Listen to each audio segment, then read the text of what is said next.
রোদ্দুরে ছেঁড়া মানচিত্র লিখেছেন নীলুফা নাজমিন নীলা। পর্ব 17। বাইরে তখন শ্রাবণের অঝোর ধারা। প্রকৃতি জুড়ে সন্ধ্যার অন্ধকার নিবিড় হয়ে নেমেছে। বিছানায় শুয়ে থাকা ট্রিনা হঠাৎ এক দুঃস্বপ্নের ঘোরে ছটফট করে জেগে উঠল। তার বুকের ভেতরটা কামারের হাপড়ের মতো ওঠানামা করছে, কপালে বিন্দু বিন্দু ঘাম। শূন্য দৃষ্টিতে সে অন্ধকারে ঘরটার দিকে তাকিয়ে রইল। মাথাটা ঝিমঝিম করছে তার।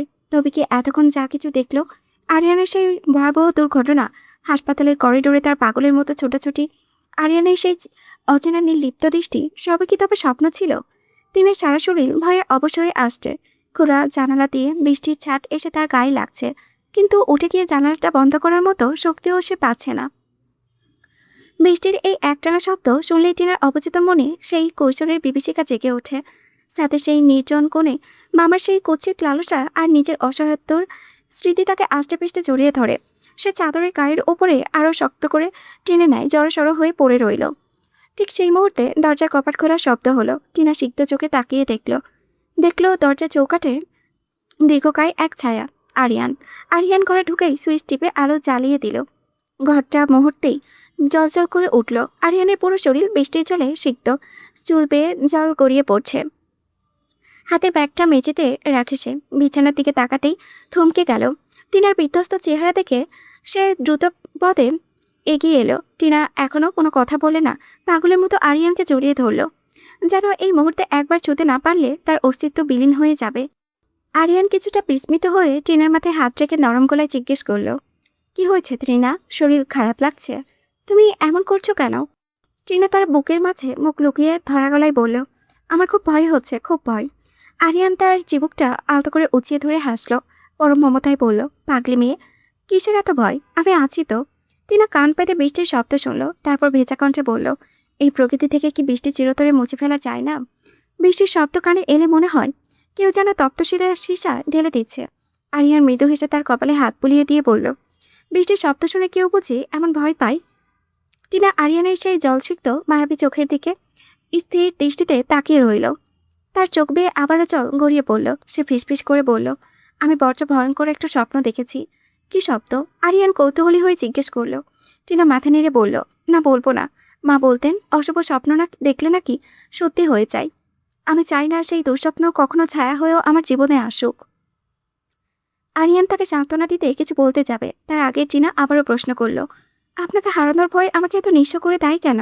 কেন মনে হয় আপনি না থাকলে আমার পৃথিবীটা একদম অন্ধকার হয়ে যাবে?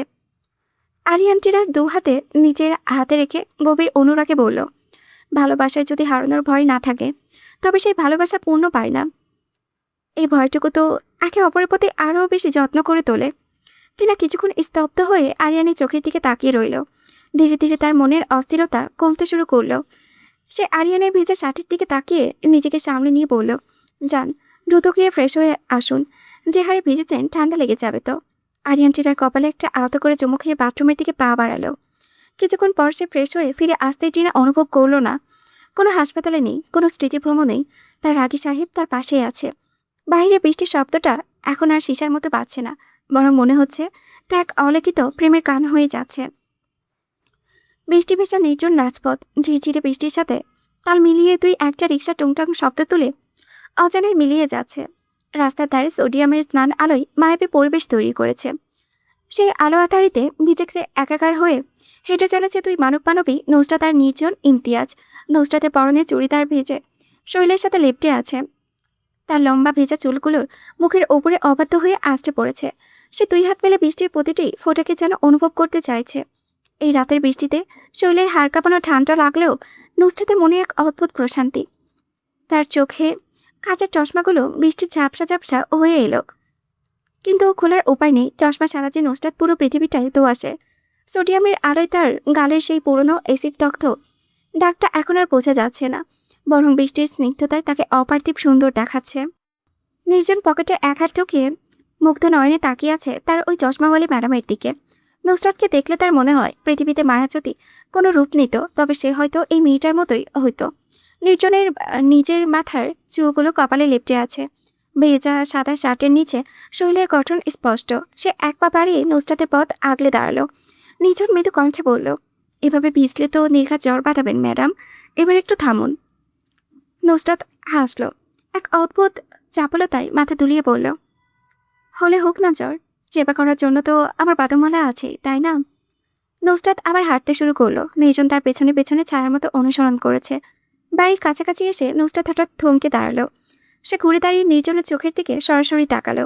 তার চোখের তারায় অনেকগুলো না বলা কথা ভিড় করেছে। নুসরাতের এই গভীর চাহনি দেখে নির্জনও স্থির হয়ে গেল।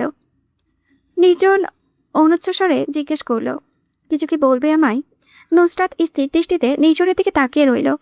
বৃষ্টির ঝাপসা সরাসরি এসে তার মুখে পড়েছে, কিন্তু তার মন যেন কোনো এক গভীরে ডুব দিয়েছে। এক বুক নিঃশ্বাস টেনে সে হঠাৎ বলে উঠল, আমি তোমাকে একটা মিথ্যা বলেছিলাম নির্জন। নির্জন খুব একটা অবাক হলো না, বরং পকেট থেকে হাত বের করে শান্ত গলায় জিজ্ঞেস করলো, কি মিথ্যা?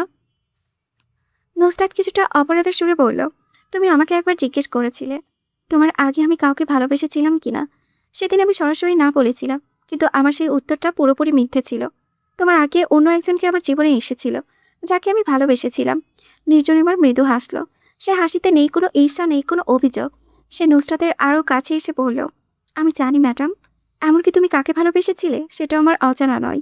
নুসরাত বিস্ময়ে বিমূর্ত হয়ে গেল। সে অস্পষ্ট স্বরে বলল, তুমি জানতে? সব জেনেও তুমি এমন নির্লিপ্ত? জানি, নির্জনের সংক্ষিপ্ত উত্তর। নুসরাত ঠোঁটের কোণে ঝুলে থাকা হাসিটা নিমিষেই মিলিয়ে গেল। এক অজানা ভয় আর অস্বস্তি তাকে গ্রাস করতে চাইল। ঠিক তখনই নির্জন শব্দ করে হেসে উঠল। সে নুসরাতের দুকালে হাত রেখে পরম আদরে তার মুখটা উঁচিয়ে ধরল। তাতে কি হয়েছে চশমাওয়ালি ম্যাডাম, মানুষের অতীত থাকতেই পারে। তবে আমি তোমার অতীত নিয়ে বিন্দুমাত্র বিচলিত নয়। আমি শুধু চিনি আমার বর্তমানের এই চশমাওয়ালিকে।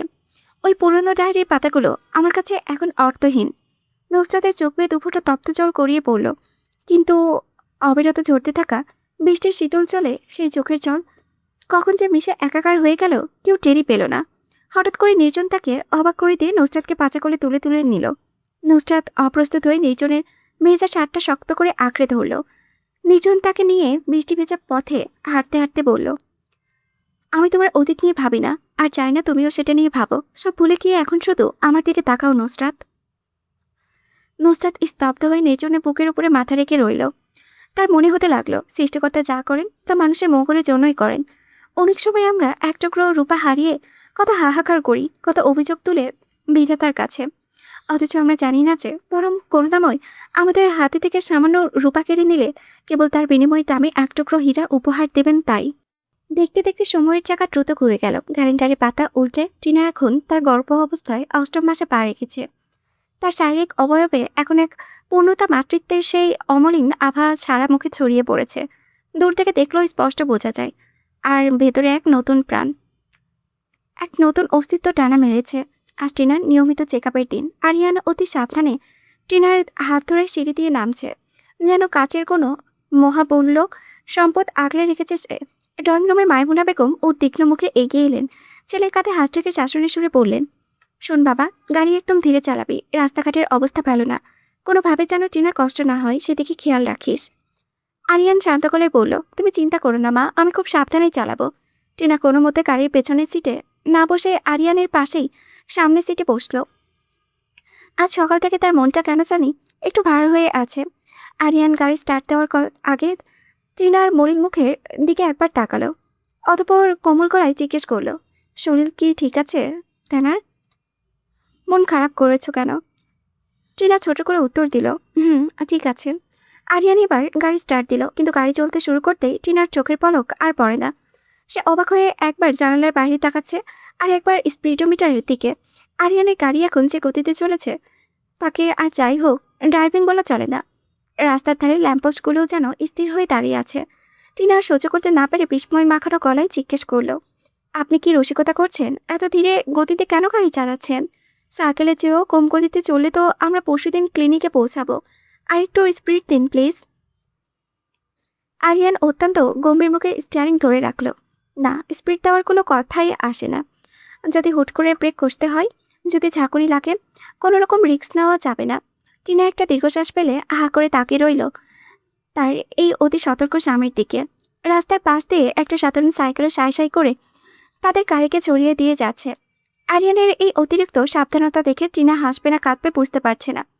তার রাগী সাহেব এখন পাহারাদার, যে তার অনাগত সন্তানের জন্য পৃথিবীকে একদম থামিয়ে দিতেও রাজি। সেদিন ডক্টর সহ পরীক্ষার পর জানিয়েছিলেন যে গর্ভস্থ সন্তান একদম সুস্থ আছে, কিন্তু ভাগ্যের লিখন হয়তো অন্যরকম ছিল। রাত তখন 12টা, সারা বাড়ি নিস্তব্ধ। আরিয়ান গভীর মুখে মগ্ন। ডক্টরের চেম্বার থেকে ফেরার পর থেকেই টিনার শরীরটা ঠিক সায় দিচ্ছিল না। তলপেটে একটা চিনচিনে ব্যথা শুরু হয়েছে, যা ক্রমশ তীব্র থেকে তীব্রতর হচ্ছে। টিনা হিসাব মেলাতে পারছে না, এখন তো মাত্র 8.5 মাস চলছে। তবে কি এখনই সেই মহেন্দ্রক্ষণ? ব্যথার চোটে সে বিছানায় স্থির থাকতে পারল না। ভাবলো একটু পায়চারি করলে হয়তোবা আরাম হবে, কিন্তু হিতে বিপরীত হলো। প্রতিটা পদক্ষেপে পেটের ভেতরে যেন কেউ ধারালো ছুরি চালাচ্ছে। এতক্ষণ দাঁত চেপে সহ্য করা চেষ্টা করলেও এখন আর তা সম্ভব হচ্ছে না। টিনার মুখ দিয়ে অবাধ্য একটা আর্তনাদ বেরিয়ে এলো। দু চোখ বেয়ে গড়িয়ে বলল নোনা জল। টিনার সেই অস্পষ্ট ফুপিয়ে কাদার শব্দে আরিয়ান টন্ডা ছুটে গেল। সে ধরপড়িয়ে উঠে বসলো। বিছানার এক কোণে টিনাকে যন্ত্রণায় কুঁকড়ে থাকতে দেখে আরিয়ানের কলিজা যেন শুকিয়ে গেল। সে দ্রুত এগিয়ে গিয়ে টিনার দুহাত চেপে ধরল। আরিয়ানের কণ্ঠস্বর তখন থরথর করে কাঁপছে। কি হয়েছে শ্যামালিনী, তুমি ঠিক আছে তো? কথা বলো। টিনা ব্যথার তীব্রতায় নীল হয়ে গিয়ে আরিয়ানের টি শার্টের কলারটা খামচে ধরল।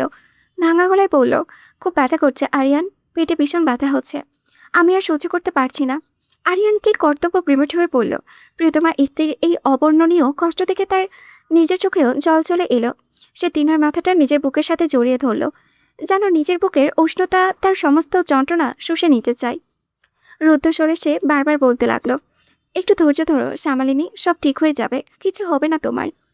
মুহূর্তে পুরো মির্জাবাড়ি শোরগোল পড়ে গেল। গভীর রাতের নিস্তব্ধতা ভেঙে সবাই জাগ্রত।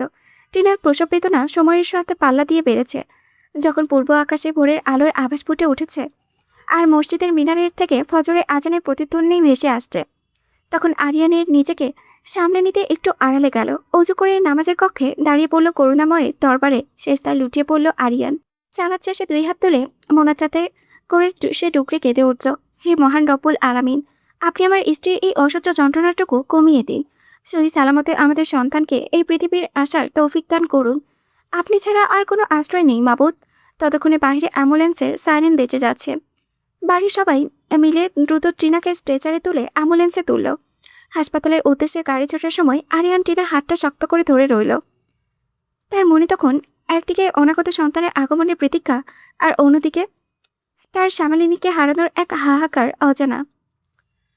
টিনাকে লেবার রুমে নিয়ে যাওয়া হয়েছে। ডক্টর আশ্বস্ত দিয়েছে যে শারীরিক অবস্থা অনুযায়ী নর্মাল ডেলিভারি হওয়া সম্ভব, কিন্তু বাইরে দাঁড়িয়ে থাকা আরিয়ানের অবস্থা তখন শোচনীয়। শক্ত সামর্থ্য এই পুরুষটি আজ এক অবুঝ বালকের মতো ডুকরে কাছে। রুমের ভিতরে থেকে আসা টিনার প্রসব যন্ত্রণার সেই বুকপাটা আর্তচিৎকার আরিয়ানের কানে তপ্ত সীসার মতো বিঁধছে। ডক্টর ম্যাডাম ভিতরে ঢুকতে নিলেই আরিয়ান ছলছল চোখে মিনতি করে বলল, প্লিজ ম্যাম, আমাকে ভিতরে যেতে দিন, ও আমাকে ছাড়া খুব ভয় পাচ্ছে। ডক্টর আরিয়ানের আকুলতা দেখে কিছুক্ষণ স্তব্ধ হয়ে রইল। আচ্ছা ঠিক আছে, আমাদের সহযোগিতা করবেন, চলুন। ভেতরে ঢুকে আরিয়ান দেখল টিনা যন্ত্রণায় ছটফট করতে করতে বেডের সাদা চাদরটা খামচে ধরেছে। তার পুরো মুখে ঘামে ভিজে একাকার। আরিয়ানের পা যেন এগোতে চাইছিল না, তবুও মনের সমস্ত জোর সঞ্চয় করে সে টিনার মাথার পাশে গিয়ে দাঁড়ালো। আরিয়ানকে দেখা মাত্রই টিনা যেন আশ্রয়ের শেষ ভরসাটুকু খুঁজে পেল। সে আরও জোরে কেঁদে উঠে আরিয়ানের হাতটা খামচে ধরল। টিনা যন্ত্রণায় নীল হয়ে গিয়ে গঙ্গাতে গঙ্গাতে বলল, আমি বোধহয় আর বাঁচব না, আমি মরে যাচ্ছি রাকি সাহেব। আরিয়ানের ঠোঁট কামড়ে কান্না আটকানোর চেষ্টা করেছে, কিন্তু তার পুরো শরীর থরথর করে কাঁপছে। সে টিনার কপালের নিচে কপাল টেকিয়ে ফিসফিস করে বলল, এভাবে বলো না শ্যামালিনী, মৃত্যুর কথা মুখে এনো না। তুমি না থাকলে আমার এই পৃথিবীর কোনো অর্থ নেই। ডক্টর পাশ থেকে তাকতা দিলেন, টিনা সাহস হারাবেন না, আর একটু জোর দিন। টিনার শরীর তখন একদম ছেড়ে দিয়েছে, সে নিস্তেজ হয়ে এসেছিল। আরিয়ান এবার তার কানের কাছে মুখ নিয়ে গভীর আবেগে বলতে লাগলো, একবার ভাবো তো শ্যামালিনী, আর কয়েক মুহূর্ত পরেই আমাদের সেই স্বপ্নটা আমাদের কোলে আসবে। আমাদের ভালোবাসার এক টুকরো অংশ এই পৃথিবীতে আসবে। তুমি কি চাও না আমাদের একটা সুন্দর পরিপূর্ণ সংসার হোক? আমাদের বাচ্চার জন্য হলেও তোমাকে লড়তে হবে টিনা। আরিয়ানের এই কথাগুলো টিনার নিভে আসা শরীরে দাবানলের মতো শক্তি জোগায়। সে চোখ খিচিয়ে বন্ধ করে দাঁতে দাঁত পিষে নিজের শরীরের সমস্ত শক্তি এক জায়গায় জড়ো করে শেষবারের মতো চেষ্টা করলো। ডক্টর উৎসাহ দিয়ে বললেন, yes, just few second. Tina তার সর্বশক্তি দিয়ে এক গগন বিতাড়ি চিৎকার করে উঠল। একজন মাই কেবল জানে সন্তানকে পৃথিবীতে আনতে কতটা মৃত্যুর সময় যন্ত্রণা সহ্য করতে হয়। নারীদের এই লড়াই যেন এক পুনর্জন্ম। টিনা সেই তীব্র চিৎকারের রেশ কাটাতে না কাটতেই এক নবজাতকের কান্নার সুর পুরো রুম মুখরিত হয়ে উঠল। ডক্টরটির মুখে তৃপ্তির হাসি ফুটল, কিন্তু আরিয়ান বিস্ময় আর আতঙ্ক নিয়ে তাকিয়ে আছে টিনার দিকে। টিনা তখন নিস্পন্দন, তার চোখ দুটো বড় বড় হয়ে স্থির হয়ে আছে সিলিংয়ের দিকে। মুখটা হাঁ হয়ে আছে, যেন প্রাণপণ চেষ্টা করেও সে ফুসফুস পর্যাপ্ত নিঃশ্বাস নিতে পারছে না। আরিয়ান ওর মাতের মতো টিনার গালে আর মুখে হাত বুলিয়ে ডাকতে লাগলো, শ্যামালিনী, আয় শ্যামালিনী, কথা বলো, তাকাও আমার দিকে। কিন্তু টিনার কোনো সারা শব্দ নেই। তার স্থির হয়ে যাওয়া চোখের মণি আর আধখোলা মুখটা এক ভয়াবহ স্তব্ধতায় জানান দিচ্ছে। আরিয়ান আতঙ্কিত স্বরে চিৎকার করে উঠল, ডক্টর, প্লিজ দেখুন ওর কি হয়েছে, ও কেন কথা বলছে না। প্রধান চিকিৎসক দ্রুত এগিয়ে এসে টিনার হাতের নাড়ি পরীক্ষা করতে লাগলেন। অন্য একজন নার্স অক্সিজেন মাস্কটা আরও চেপে ধরলেন। ডক্টরের কপালে চিন্তার ভাঁজ থেকে আরিয়ানের বুকের ভেতরটা যেন দুমড়ে মুচড়ে গেল। সে নিজের মাথার চুল মুঠো করে ধরে চিৎকার করে কাঁদতে লাগলো। নার্সটা পরিস্থিতি সামলে দিতে দ্রুত এগিয়ে এলেন। মিস্টার মির্জা, প্লিজ আপনি এখন বাইরে যান, আমাদের কাজ করতে দিন। একজন নার্স আরিয়ানকে এক প্রকার ঠেলে বের করে দিতে চাইল। আরিয়ান বের হতে চাইছে না, সে তার শ্যামালিনীকে এই অবস্থায় ছেড়ে কোথাও যাবে না। কিন্তু কয়েকজন স্টাফ মিলে তাকে জোর করে লেবার রুমের বাইরে বের করে দিয়ে শব্দে দরজাটা লাগিয়ে দিল। বাইরে বেরিয়েই আরিয়ান দরজার উপরে আছড়ে পড়ল। সে পাগলের মতো দরজায় করাঘাত করতে করতে মেঝেতে বসে পড়ল। তার বুক চেরা আর্তনাদ হাসপাতালের করিডোরে যেন কেঁপে উঠেছে। সেখানে উপস্থিত রোগী আর তাদের স্বজনরা অবাক হয়ে সেই দৃশ্য দেখছে। পুরুষ মানুষ এভাবে জনসম্মুখে হাউমাউ করে কাঁদলে লোকে ভালো বলে না, কিন্তু আরিয়ানের কাছে তখন পৃথিবীর লোকলজ্জার চেয়ে তার টিনার প্রাণটা অনেক বেশি দামি।